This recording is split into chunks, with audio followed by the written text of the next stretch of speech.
I think we are beginning momentarily, but may I ask that as we begin, those of you who are in attendance, if you can please share with us in the chat your water and your earth. Where are you joining us from now? But also, what is the place or space that grounds you and gives you a sense of rootedness?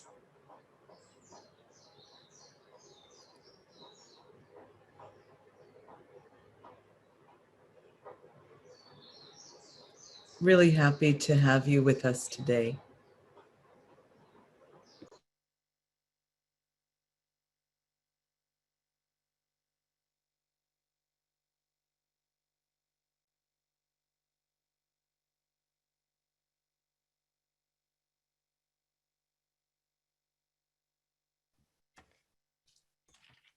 Good afternoon, all, and welcome to our event.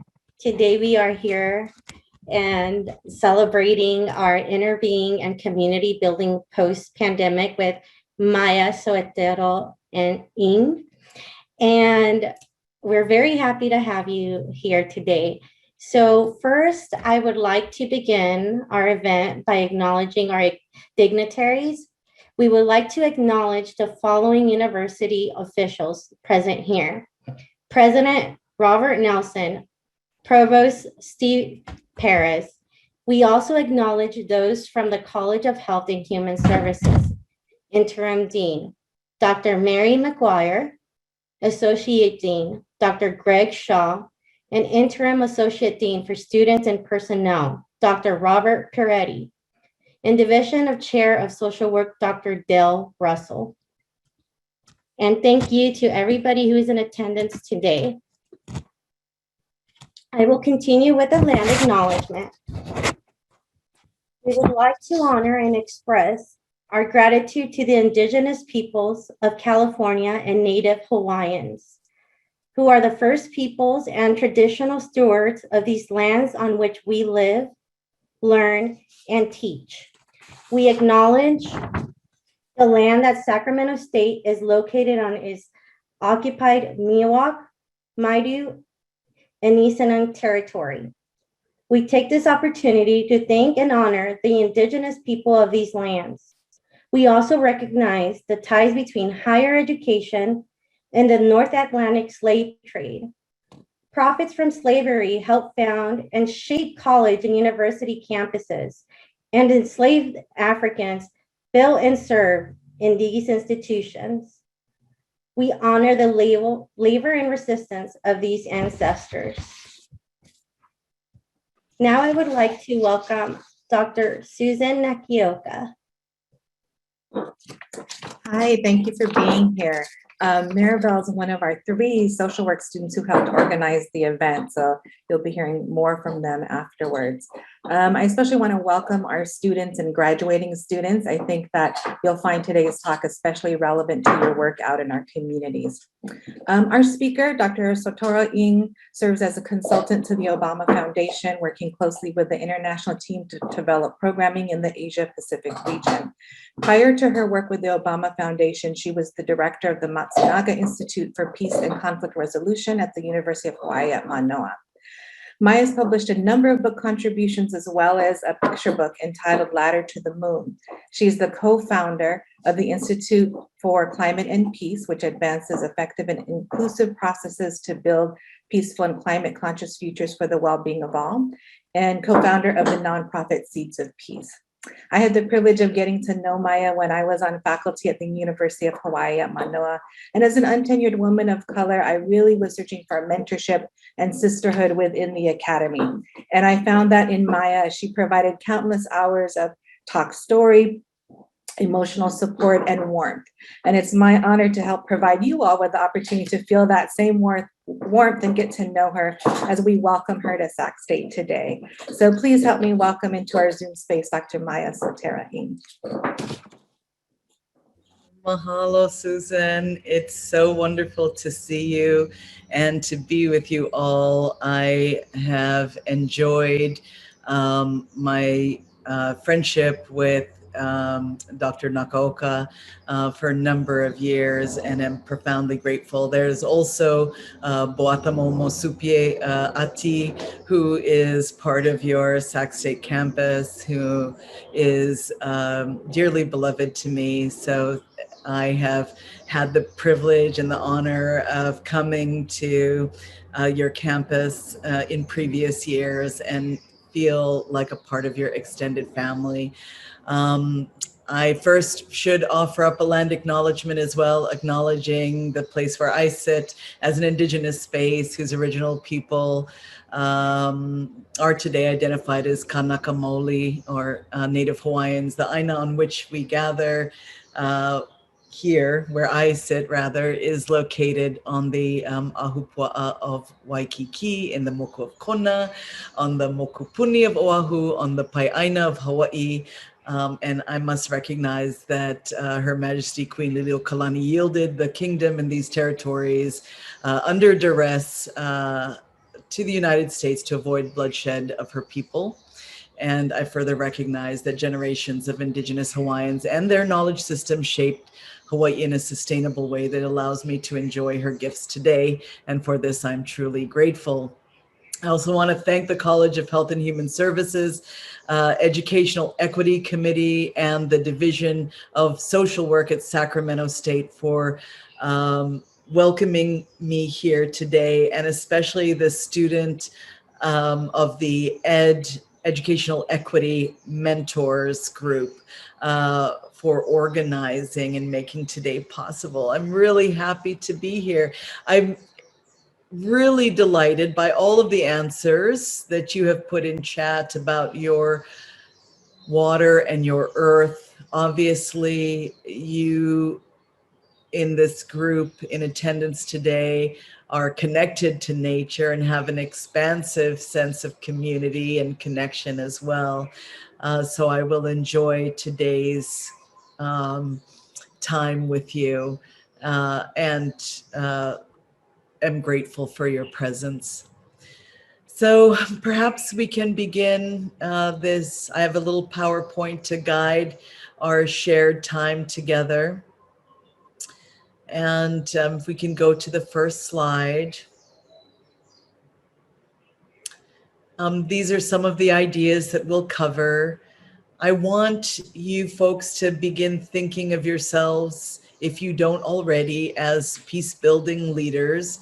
So we'll think a little bit about leadership and conflict management and the restorative narrative and justice practices that you can begin to renew or build into your daily life, and also tools for stress management and self-care and reflection to ensure that your leadership is sustainable and not self-destructive. And we'll think about embodied social justice that will bring you joy.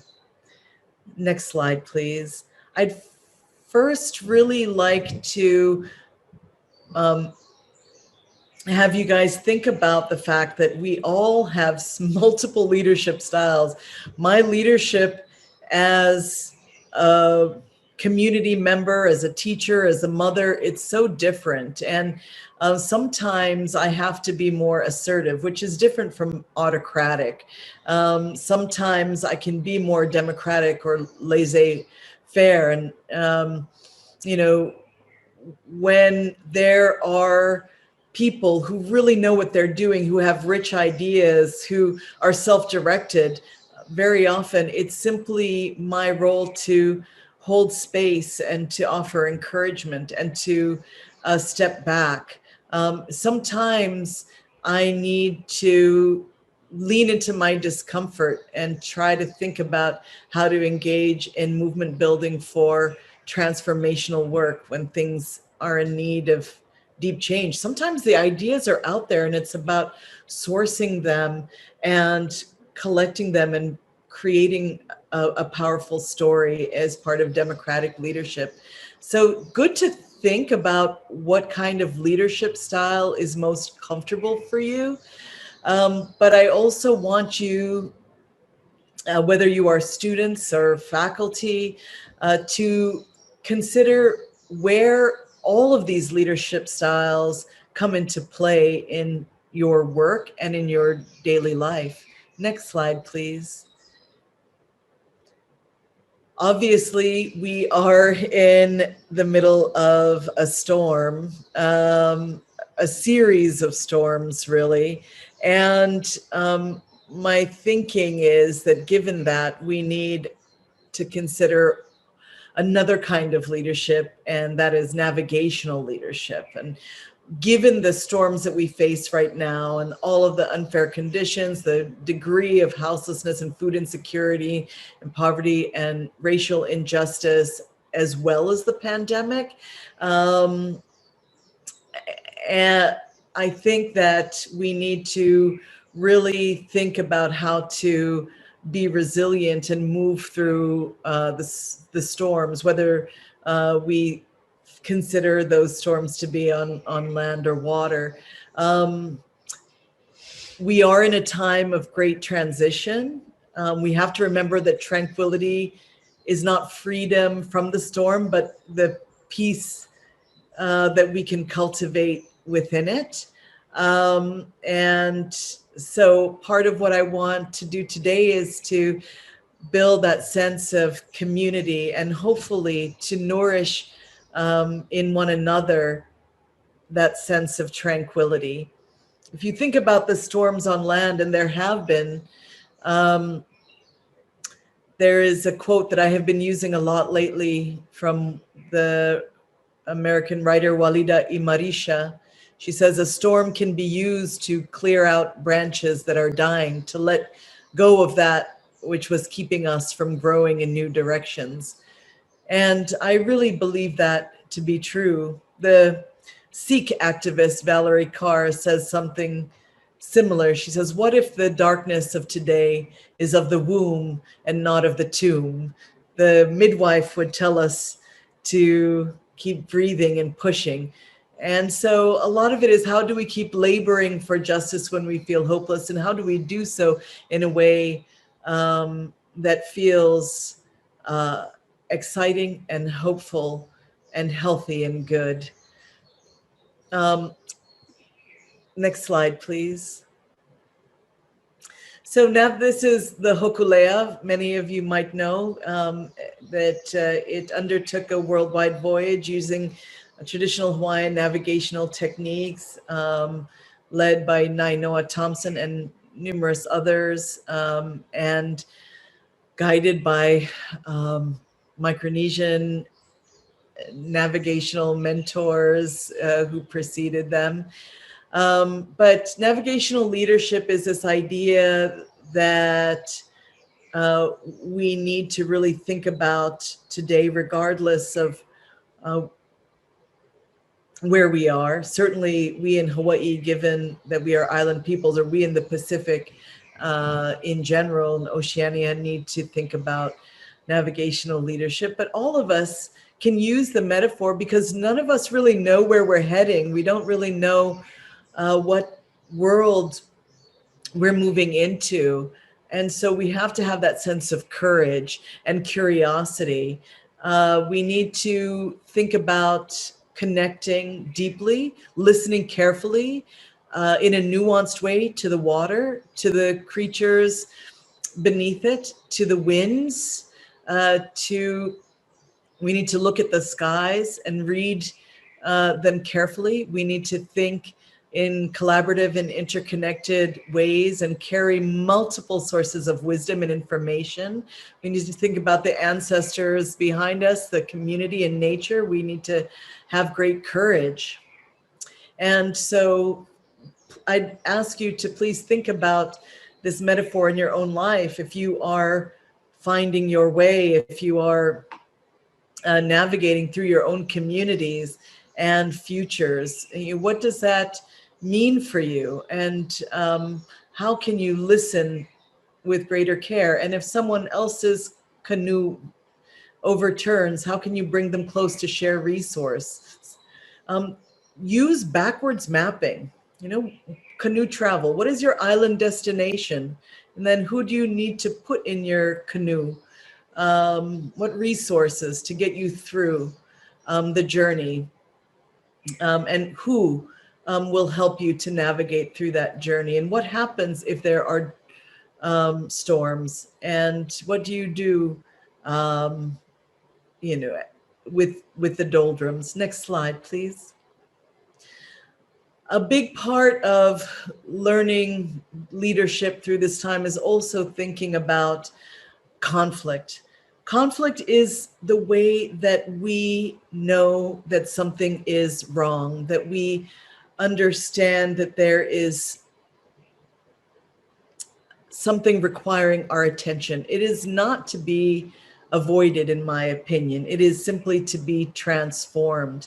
So we need to think about our levels of comfort with conflict and ways that we can become comfortable transforming conflict. Now, there are times when avoidance makes sense. That's negative peace, right? Negative peace is the absence of conflict. And it is sometimes necessary if you are a neighbor, a co-worker, a country avoiding nuclear war, when you simply want to avoid conflict and war. However, that's not sustainable. What we really need is positive peace building, which is the presence of relationships. It is the presence of understanding. It is the presence of justice. It is the transformation of systems. It is the presence of communication, of empathy, of education that is, grounded in culture and compassion. And it is the presence of wisdom and tenderness and intergenerational duets. Next slide, please. So I want us to think about conflict as something positive that can be transformed with nonviolent communication in part. And nonviolent communication begins with an understanding of our universal needs. Universal needs are basically needs that are not controversial. These are needs that everyone can acknowledge. Everyone knows that, we need, by virtue of being human, love. We need hope. We need opportunity. We need learning and growth. We need faith. These are things that no one's going to challenge. I think that we need to make sure we don't conflate needs with pathways to get there. Money is not necessarily a need. Money is a pathway to achieve certain needs like security, or shelter, right? So if we begin with an understanding of needs, it's a wonderful way to help us to open up space, to understand each other, to fill in the gaps in our stories about the other. We can see their humanity fully and begin thinking about them in their multifacetedness before restorative practices, and we can ally ourselves to them more readily. Next slide, please.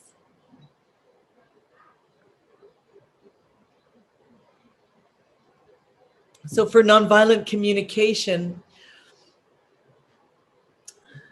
the first thing to do is to really observe.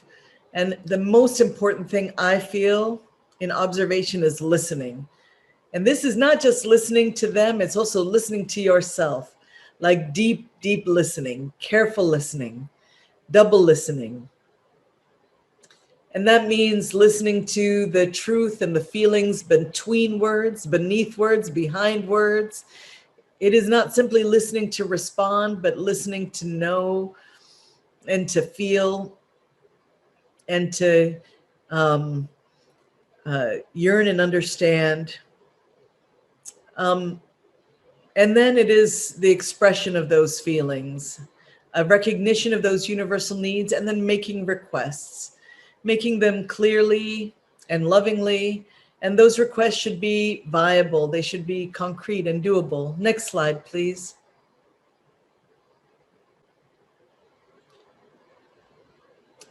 So my friend Liam started the Restorative Justice Center in Oakland, which is a wonderful place if you guys can visit, because it works on a variety of universal needs. So there are jobs, there is, education, there is restorative justice circle. The idea is that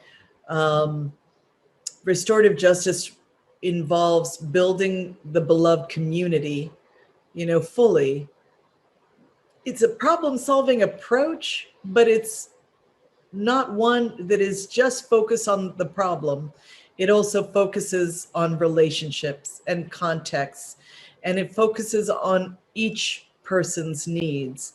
And it doesn't, look at simply these no tolerance policies, but like suspension, which I don't believe in at all. But it is about people taking responsibility and then repairing the harm that they've done, to avoid future offenses and to restore a sense of community and connection. Next slide, please. This is a quote from John Paul Lederach's book of conflict transformation. Not all conflicts, as I say, can be resolved, but they can all be transformed. Conflict transformation is to envision and respond to the ebb and flow of social conflict as life-giving opportunities for creating constructive change processes. So here are the reduce violence, increase justice and direct interaction and social structures, and respond to real life problems and human relationships.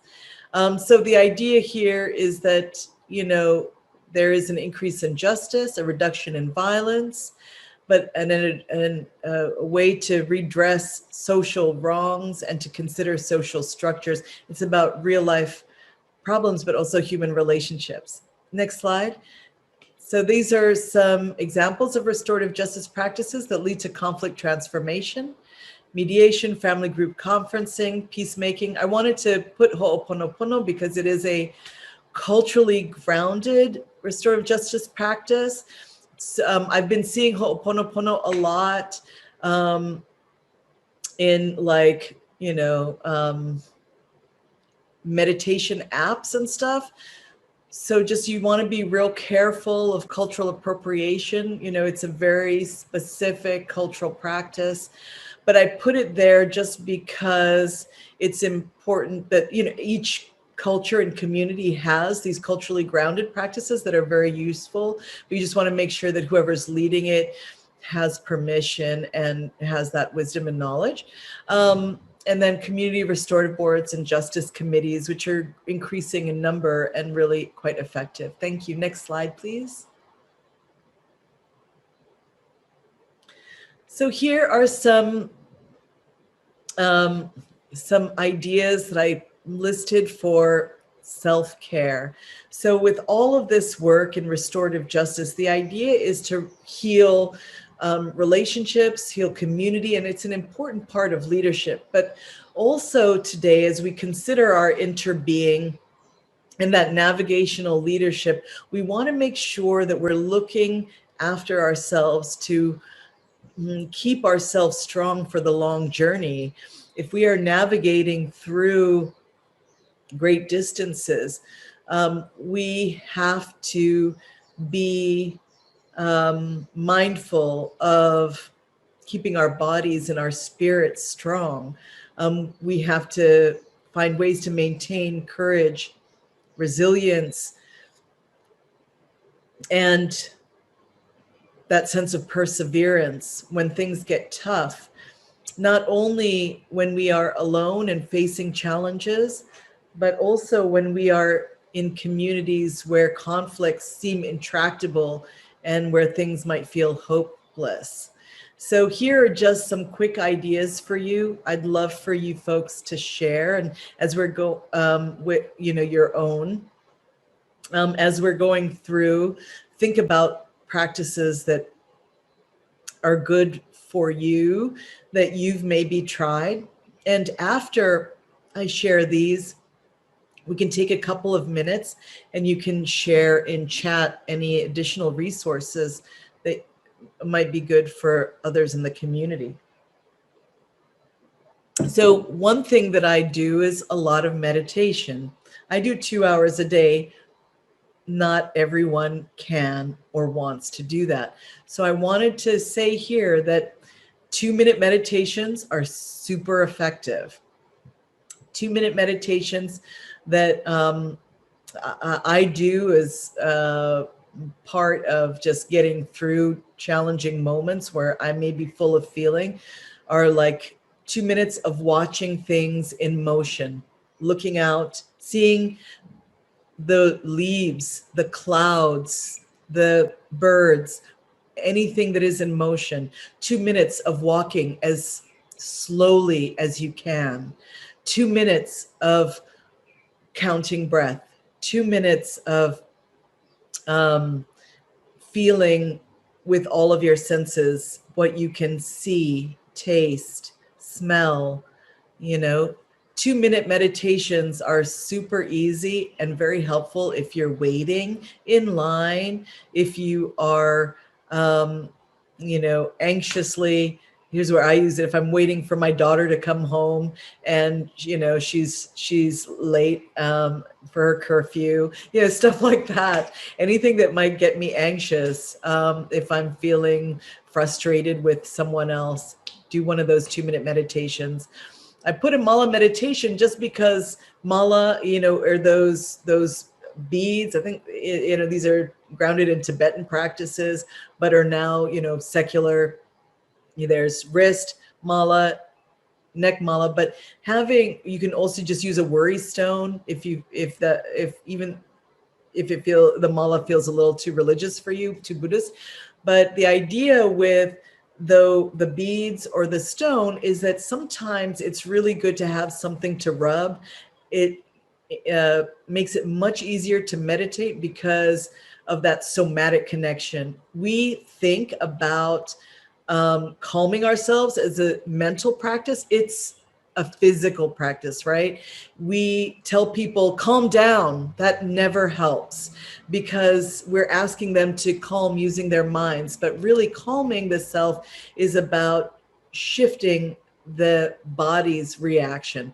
So, using the hands to rub something allows for the body to calm itself much more readily and rapidly. So, I really recommend those for counting breaths. And then, of course, mantra, which is the same concept. You just have a sound that comes out of your mouth and in a way that creates a vibration that helps the body.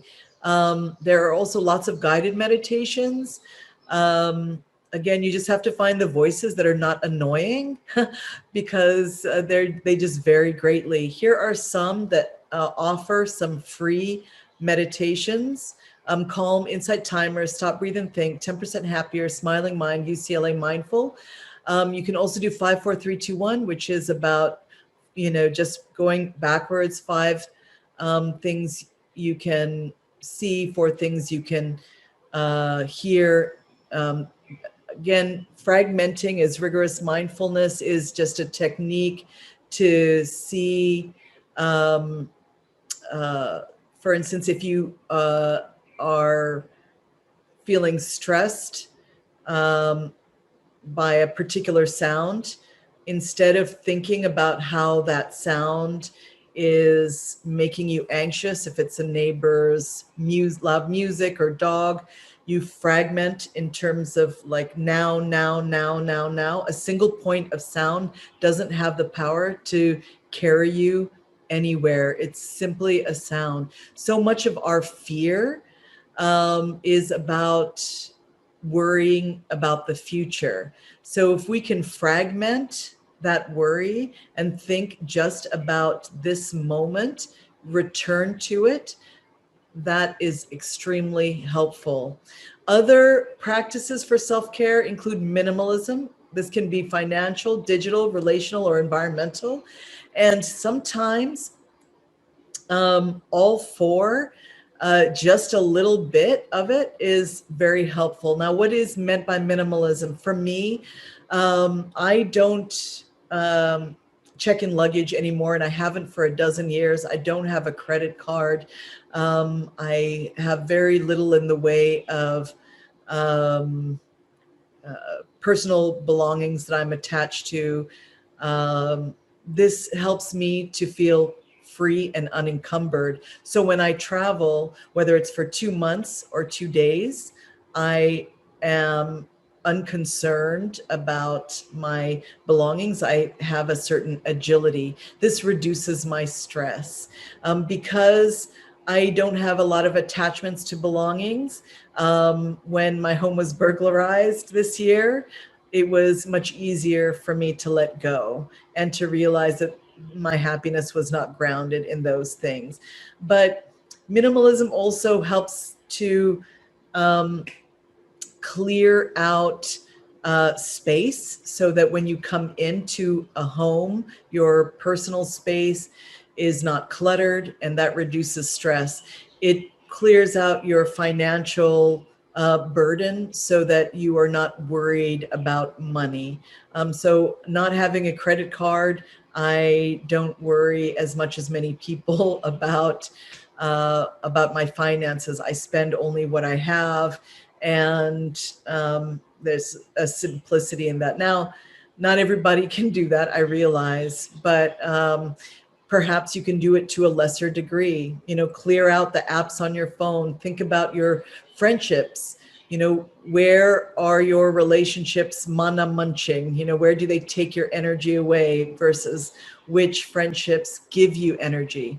The next bullet point is embodied social justice. There's a lot of suffering, struggle, trauma right now in the world. And I'm thinking about a lot of the trauma to Black and Asian bodies that we've experienced this last year. Well, many years, of course, but it's been so visible and on our minds and in our hearts a lot. And thankfully, there are a lot of embodied social justice resources now coming up that are about activist joy and finding the celebration in that activist purpose and joy and being together. It's a strength-based approach. There's one podcast on it that my friend Prentice Hemphill has that's linked here, but I also sent a bunch of resources that can be shared with you afterwards, a list of resources. Also, Thich Nhat Hanh has a lot of work on engaged spirituality for those who are open to this Buddhism. He speaks about interbeing. There are also a lot of mind-body processes that help us to understand somatic or body um, tools uh, for mental and emotional healing. Here are a couple of very, very basic links for beginning activities. Numerous other resources exist.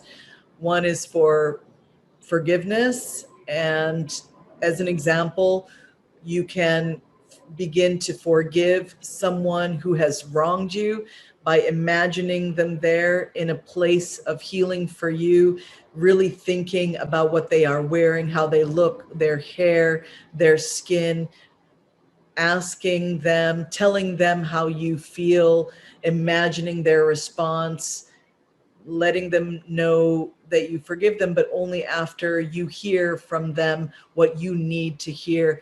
I did this with a relative who died years ago, and it was genuinely helpful. Obviously, this is not about the relative who is gone. This was just about me beginning to heal myself. And so there's some other bodily activities on somatic resilience here, but think about where you can integrate this. Okay, next slide, please. And I don't know that we have time for this, but we will share this with you with those other embodied social justice tools, if that's possible, with those who registered. This is the reason I wanted to share this originally. It's just a 4-minute video. It is made with fourth graders, just about accessing breath and remembering how we all have access to that breath, and about the importance of breath to the work of leadership. And I tell you, every time I watch this, I feel better afterwards. I feel stronger. So let's see in the end if we have time, but otherwise share it with you, and I'd love for you to try it. But I'd like to just have you take 1 minute, and if there are any other resources or tools that I did not share that you would like to share, please put it in the chat. And next slide, please.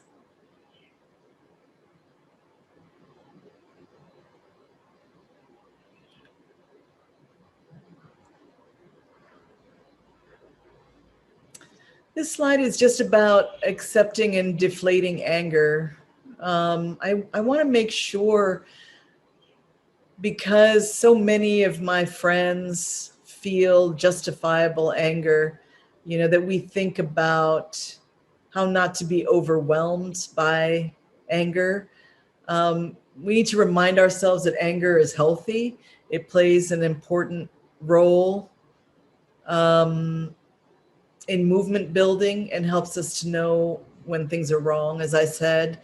I think that we need to, again, think about when we are angry, this impacts our body. It's like those cartoon characters where the red rises and the steam comes out of the ears. So think about what's happening to your body when you are angry. Really think about the cause, restate. Make sure you have an outlet to express your feeling, articulate what you wish could have happened instead, and then articulate what you learned from the anger. And that's a good way to transform that anger into something purposeful.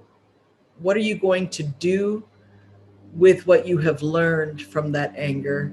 Make meaning of it is what I would recommend. Next slide, please. Thank you. I see that Ethan has shared Meditation Oasis on iTunes podcast.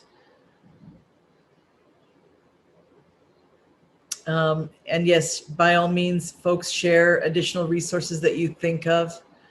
So I'd like you folks to, I want to just check in with Maribel. Do we have time for River of Life? Yes, we have some time, yes. Thank you, Maribel. So this is an activity that is about resilience building for leaders. And I think of all of you, again, as leaders for peace and justice. So I would like to ask you in your own spaces to just grab a quick piece of paper. Can be scratch paper. You're not going to show this to us. It's just for you, and a pen or pencil.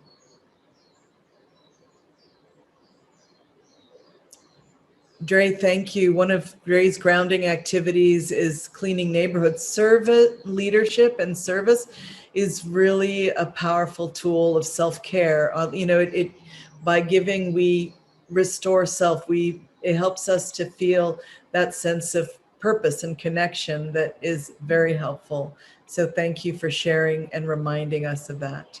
Okay, I want you to create a river, draw a river. It can be curly, it can be straight, but just draw a river in the middle of your paper. Maribel, can you show us your river when you're done? Hold that up. Yes, I can. Let me.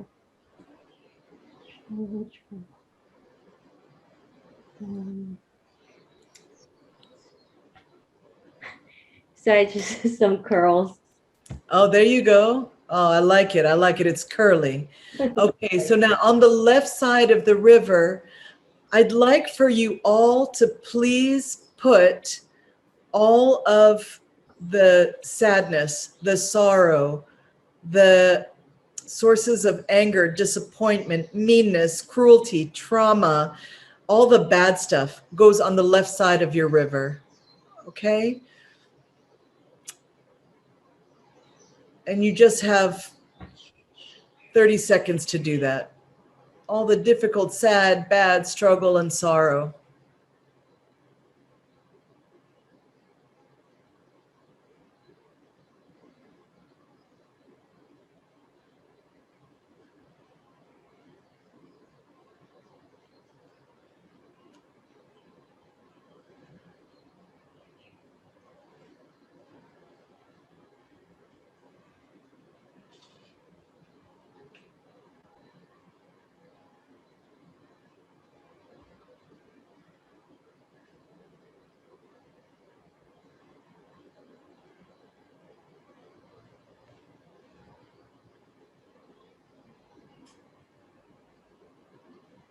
Okay, on the right side of the river now, I want you to put all the sources of joy, celebration, happiness, accomplishment, all the happy, good, positive, pleasant, successful things on the right side of your river.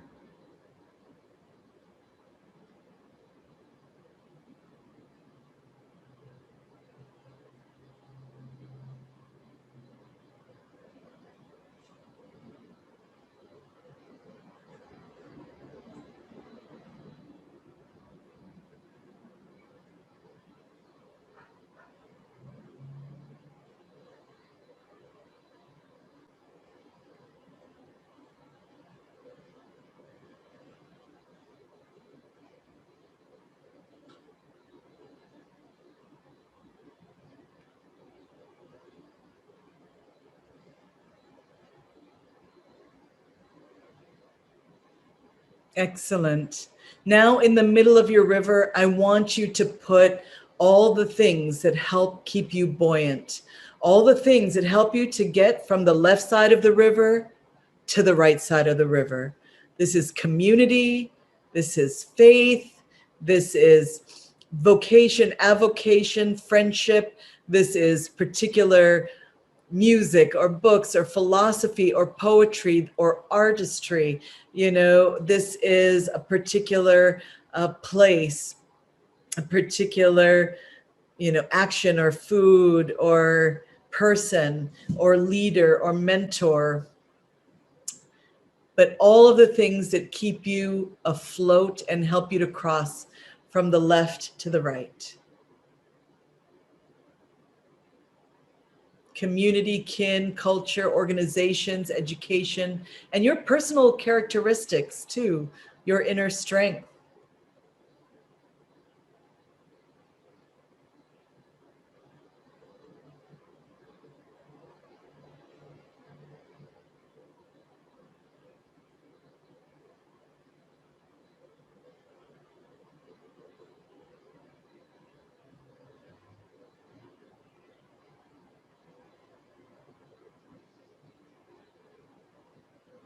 Beautiful.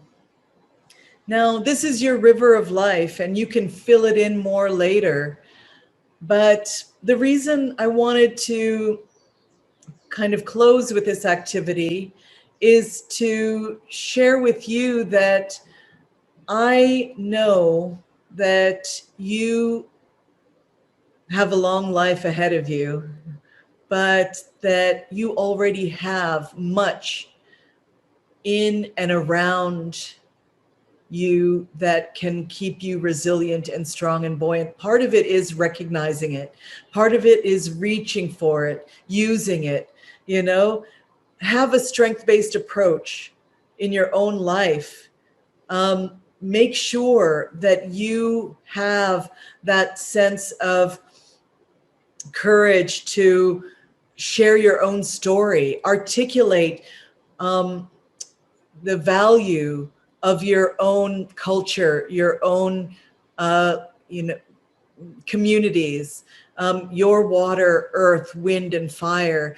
Bring it to bear in your leadership. Stay connected, and then remember all that you have and should be using to keep you proud, grateful, strong through this storm as navigational leaders. Next slide, please. I want to just see what we didn't get to. Oh, these are my nonprofits I'll share with you. And yes, I just wanted to close. If you want to put in the chat, just one thing that you took from this that you want to try. One perhaps activity or one idea that you're going to take away with you. If you can close with that one thing, I would be so grateful if you would put that in the chat. And then any questions you have. We're going to go into the Q&A portion right now. Thank you, Dr. Maya. If you have a question, please use the raise hand function and I will get to you.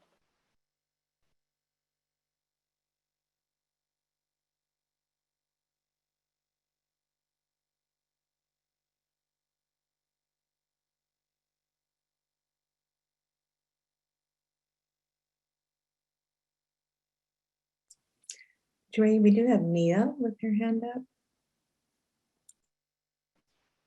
Sorry, yeah, go ahead. I don't see that.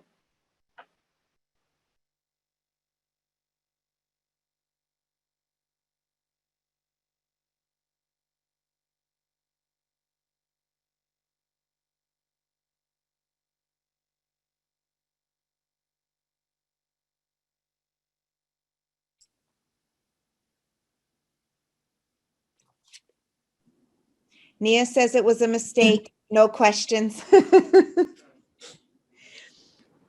And lots of folks in the chat. Thank you.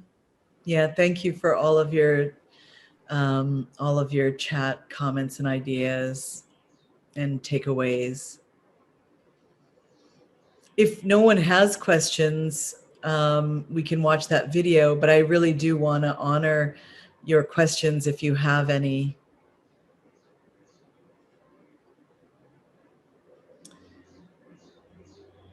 The organizations that I co-founded, I have 3 nonprofits. One is called Seeds of Peace, and that brings together family, community, and youth and educators in a 360 approach to do peace building action plans. The idea is to have community source solutions, and communities themselves know what they need, but also where their strengths reside. So the hope is that after creating action plans, there is an ability to scaffold, adapt, adjust those action plans to increase the confidence of those community members to build beloved community. Over the pandemic, we definitely did a lot of webinar and created a peace train to get resources, digital and otherwise, from those who had extra to those who needed. We did reimagining economy, imagining racial equity and reimagining education webinar. We worked with Hawaii Theater for Youth to think about how we speak to the youngest in our families about anti-Asian sentiment or about home, things like that. My second nonprofit is called the Institute for Climate and Peace. It's a climate justice organization that works to at the intersection of climate and positive peace building. Institute for Climate and Peace, ICP, is also I is the pillar of information or education. C is collaboration, bringing together different stakeholders and frontline communities and collaborators and partners. P is policy transformation. And the final nonprofit is Peace Studio, which is about working with creatives and journalists and artists to tell different stories of peace builders around the world. And we have a creative council to engage in movement building with peace builders and engage in intergenerational duet. Oh, it looks like we have one question. Yeah, we do. Do you Oh, see it on your side? I do. If Okay, you may, cool. do you have any methods for diffusing envious or jealous emotions that might get in the way of achieving certain goals? I don't know if it's diffusing them in self or others.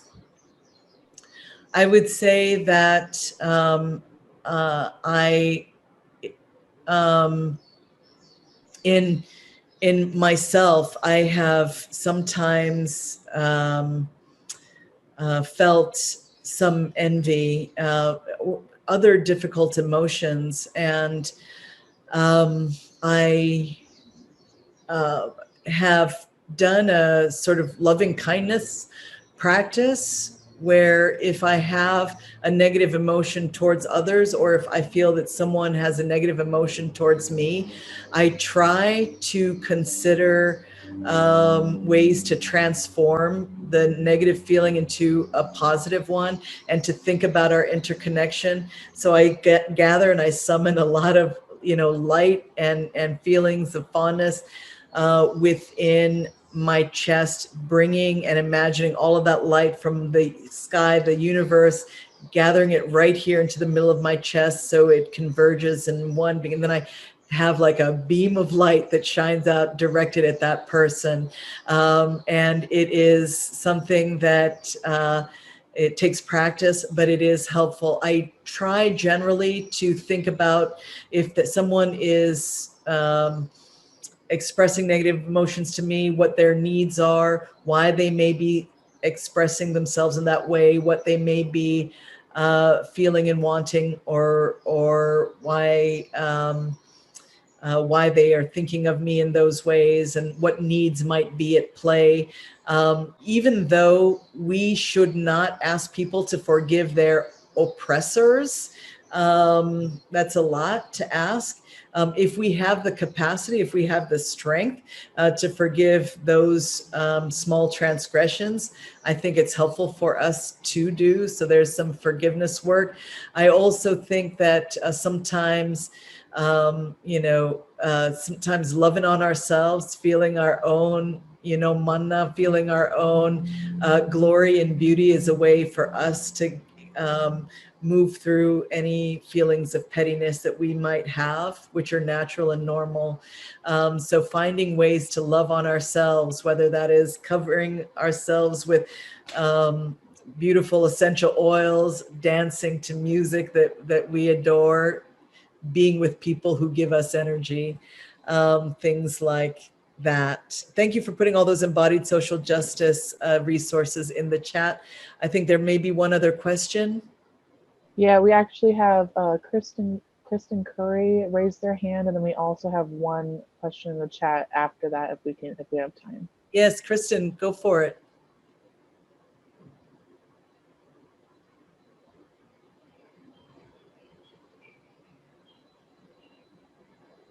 Can you unmute yourself and ask?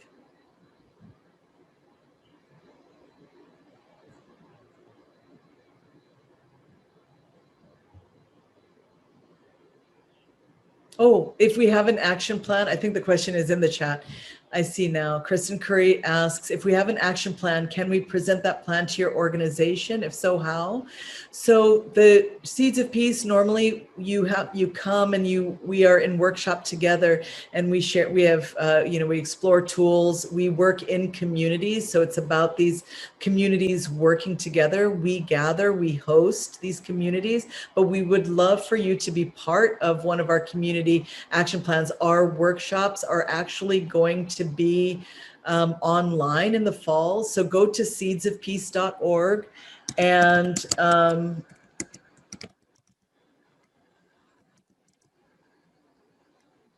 find out about opportunities. We would love to have you be part of our community. Seeds of Peace is with a C because we work on things like courage, compassion, conflict, transformation, all of these C words, community connection. And we have open source toolkit. We have lots of other resources. So would love to find out about your action plan and have you be a part of our community. The action planning process, though, takes a few months where we are working together. So we don't really have a means for kind of receiving action plans in that way that are already done, because the whole idea is to get people to collaborate with, in shared space. Are there any other questions? It looks like we're 1 minute shy of 2, so let's actually close out. Okay. Go ahead, Madabelle. So we're so sorry we can't take that last question. But we did want to go ahead and give the opportunity. Again, my name is Maribel Mendoza, and on behalf of the Ed Equity team, we would like to express our gratitude to the university administration and, of course, our attendees from all around California and the United States for coming today. Your presence today, especially during these storms, as Maya described, is valued. I would also like to acknowledge the commitment from our professors and mentors, Dr. Susan Akeoka and Dr. Stacy Ault. And last but not least, thank you, Maya, for all of your time and your dedication to putting this together and coming here and presenting to us.